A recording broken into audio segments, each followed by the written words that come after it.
Hello, my name is Dr. Bruce Hearn. I'm a Professor of Finance at Swiss UMEF University here in Afghanistan and an Associate Professor or Senior Lecturer in Accounting and Finance at the University of Sussex in UK. Prior to Sussex, I held appointments at the University of Leicester, also in the UK, Cass Business School in London, UK, and King's College London, part of the University of London.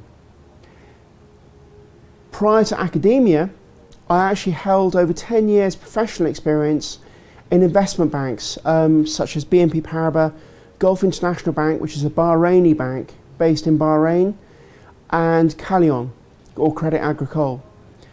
Professionally, I review finance submissions, research submissions for the Journal of Economic Growth, the Journal of Economic Studies, Emerging Markets Review, Journal of Developing Areas, the Quarterly Review of Economics and Finance, World Development, Journal of Banking and Finance, Research in International Business and Finance, and International Review of Financial Analysis, amongst others. Professionally, I'm also an external reviewer for large research grants, large research grant applications over £1 million in size at the UK's Economic and Research Council, also at the American University in Sharjah, United Arab Emirates. My professional qualifications are that I have a PhD in Financial Management from King's College London, part of the University of London, in 2009.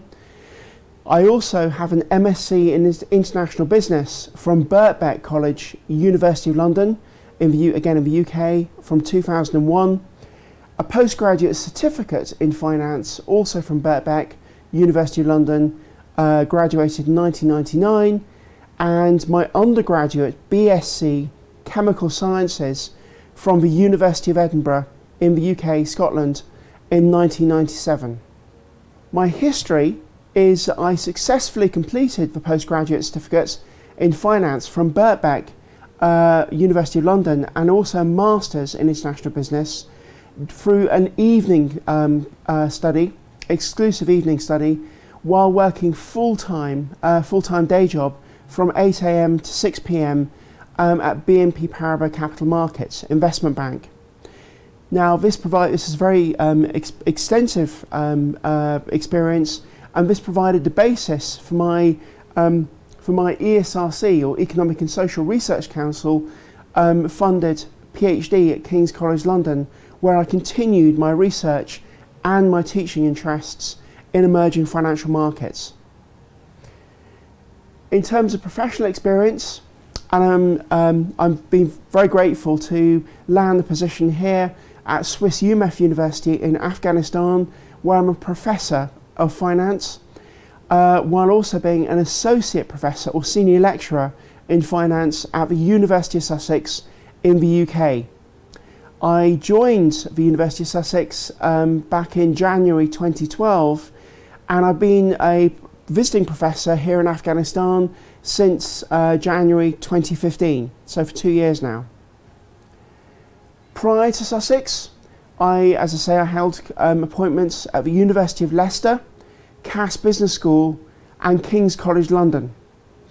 I've also had extensive overseas teaching and supervision experience as part of the University of Leicester distance learning programme in Hong Kong, part of China, in 2010-2011, the United Arab Emirates, Dubai, and Abu Dhabi, 2011, Ghana in West Africa in 2011, and across the Caribbean in St. Lucia, St. Kitts and Nevis, Barbados, all in 2011, and then more recently at the most prestigious university in Finland, Aalto University, in 2015 and 2016 this year, and also obviously ongoing commitments here in Afghanistan during last year, 2015, and this current year, 2016. So prior to academia, I was a risk manager in Callion Investment Bank between 2007 and 2008, And then prior to 2005, when I started originally doing my PhD at King's College London, I had a whole variety of roles, again in senior risk management profession, operational risk, market risk, at various different companies, professional companies in the City of London, between the Royal Bank of Scotland, BNP Paribas, Bahrain's prestigious Gulf International Bank, and that way I gained valuable industry experience in how finance is not just taught and researched, but how it's also practiced in industry. Now the course I'm delivering to you is basically divided into 6 lessons, each of 45 minutes. Now each lesson itself is divided into 3 sessions of 15 minutes each. Each individual lesson is followed by a question and answer session or Q&A session. And in an animated cartoon, typical questions will be offered in a 45-minute sequence, also shown into 15-minute segments. The course is accompanied by text and audio-video materials and the course guide in the study pack. Now, by successfully completing this course, you'll grasp the major concepts of finance. Lesson 1, as a quick overview, the learning objective of this lesson is basically the introduction to finance, which covers the importance and purpose of finance and financial management, the role of financial managers in an organisation, corporate mission and its importance, basic underlying principles of finance, and the agency theory and agency costs. So to start, by lesson 1, session 1, and first we need to consider the introduction to finance. So what is finance as an area? Why do we want to study finance? What is finance? So finance is basically the study of how people and businesses evaluate investments and raise capital to fund these investments. An example, you might want to, if you're a business, you might want to start a new project or a new subsidiary or a new branch. How do you, which is an investment? How do you raise finance? Where do you get the finance from, and on what terms do you raise that finance in order to make that investment? So let's consider some questions. What long-term investments should the firm undertake? Now these are basically capital budgeting decisions. We need to decide on what basis are different outward investment opportunities going to provide returns ultimately to ourselves and our investors. Number 2, how should the firm fund these investments? So we need to consider in terms of how firms are structured.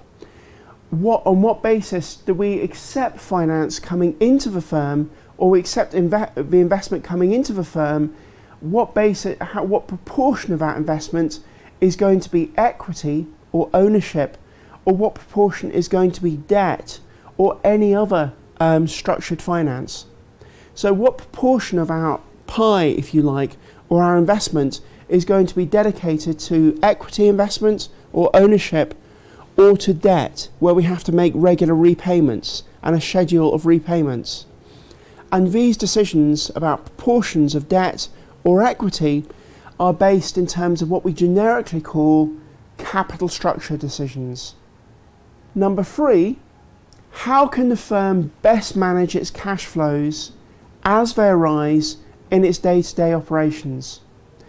So you want to think in terms of how can the firm manage the finances, where it's raised finance from, where it's spending finance outwards in terms of investments, and how the firm can actually manage its financial position, balance these needs, respective needs, finance coming in, investment going out. So this is generically called, that balancing act is called working capital management, and decisions about how we manage the day-to-day operational needs of the firm. So given we have these questions, why do we need to study finance? Now, knowledge of financial tools is critical to making good decisions in both professional work and personal lives. Finance is an integral part of the corporate world. So, for example, how will general managers' strategic decision to invest, for example, 740 million to produce a Chevy Volt require expertise in different financial disciplines within the business school, such as marketing, management, accounting, operations management, and finance. Now, many personal decisions require financial knowledge. For example, what terms do you buy a house? How do you plan for retirement? When we reach old age, at the age of say 60 or 65 or 70, and we want to retire, on what terms do we retire, and what type of retirement opportunities do we have available to us in the form of pension? How do we lease a car? How do we actually, if we want to lease a car or buy a car, on what terms can we actually buy that car? So if we consider different structures of a business, now in terms of the actual structuring of businesses, different types of business are structured in different ways. Now the structure, or what we call governance of a business, is critical in terms of how we obtain finance, how we invest into projects, and how we structure and organise the actual business itself. Now these are very different governance structures that we can adopt. The first is a sole proprietorship. The sole proprietorship is a business owned by a single individual that is entitled to all the firm's profits, has full 100% ownership, and is completely responsible personally for the firm's debt. Now, in terms of sole proprietorship, there is no separation between the ownership of a business when it comes to debts or being sued. So there's no separation between the ownership of a business and the management of a business. The owner and the manager are both the same person. Sole proprietorships are generally financed through personal loans from family and friends and business loans from banks. So sole proprietorships, as an example, are small companies such as doctors, dentists, people who have small individual fruit stalls, for example, or selling small retail holders who sell goods on the street, for example. They're structured as a sole proprietorship. One person is responsible for the organisation of that firm as such, and is solely responsible for the debts the firm holds, and also for the whole firm. And that one person acts as both the owner and the manager. So as I say, sole proprietorships are generally financed by personal loans from family and friends because they typically are small, and they typically draw on family networks and friends and business loans from banks that they can access. Now, the advantages of sole proprietorships are that they're very easy to start. Hence you see them almost everywhere. People selling fruit and vegetables, people starting out a business such as carpentry or masonry or construction. When you start a business, typically it's a sole proprietorship.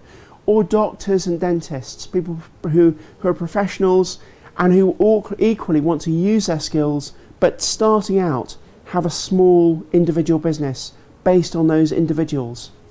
Now, there's no need to consult others while making decisions because there's only one person, the proprietor, who's both the owner and the manager, and also you're taxed at the personal tax rate, which is beneficial, so you don't pay much higher corporate tax.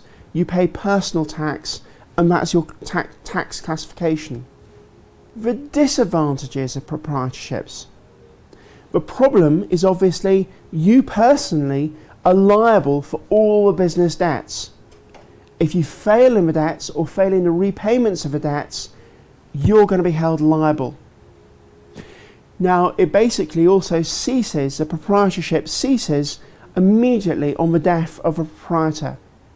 If the proprietor dies, the firm ceases to exist in effect. Now, the second type of organisation or business structure, the way we structure businesses, is that of a partnership. A partnership is defined as an association of two or more persons who come together as co-owners for the purpose of operating a business for profit. Now, there's no separation between the partnership and the owners with respect to debts or being sued. So just like a proprietorship, there's no separation between the actual partnership and the owners with respect to debts or being sued. The advantages, relatively easy to start, again taxed at the personal tax rate, and access to funds are from multiple sources or partners. The partners themselves actually put funds into a business. The disadvantages are the partners jointly share unlimited liability. So basically the partners, what we call liability, is the partners are completely responsible for the debts.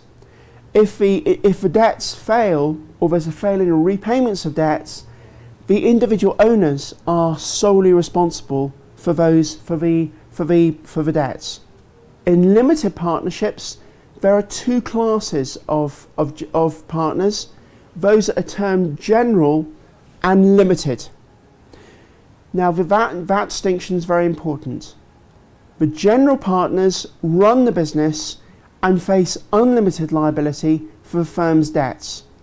Limited partners are only liable on the amount that's actually being invested. So there's a distinction between limited and general partnerships. One of the drawbacks of this form, of this organisational form, is that it is difficult to transfer the ownership of the general partner. So basically the ownership remains as a partnership, and it's very difficult to change that governance structure or that structure of business. It's very difficult to transition it to something else.